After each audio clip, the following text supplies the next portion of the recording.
Hi, I'm Jennings, and I'm the This Week Sports.com Player of the Week. Well, obviously, Upper Arlington is a rivalry game for us, and our kids know that they have to prepare to the utmost of their ability whenever we play Upper Arlington.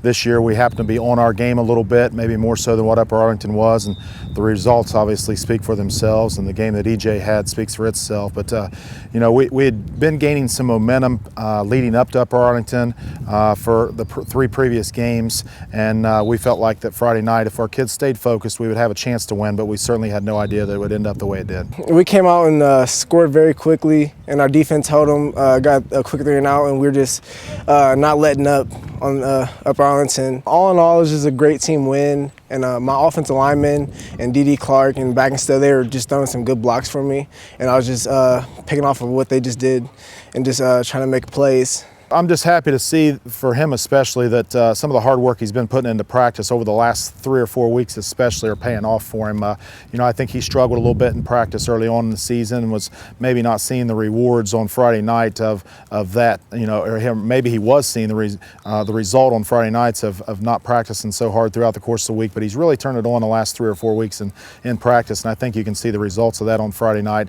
And our whole team especially had a great week of practice last week. I thought our offensive line, our fullback, and especially our tight ends did a really good job of opening up some really nice holes for EJ. And there were frequently times when he wasn't getting hit until 6 or 7 yards downfield. And it's not hard to be a running back when that's the case, when you have a great O-line and fullback and running backs and tight ends. But EJ realizes that, and I think he'll be the first to tell you, as I think I heard him say earlier, that all the credit goes to the offensive linemen who frequently don't get much credit. I just feel like I get stronger as the game goes on because of our coaches. The conditioning is excellent, what they do for us the entire week, and they prepare us very well for it.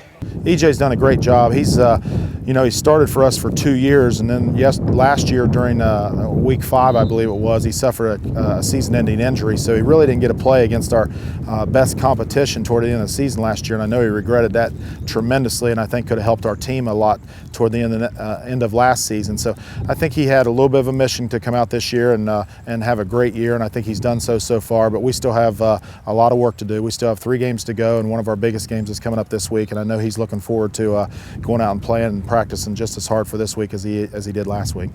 Not many people in Central Ohio get the chance to play for a program like this with a great tradition and great coaching.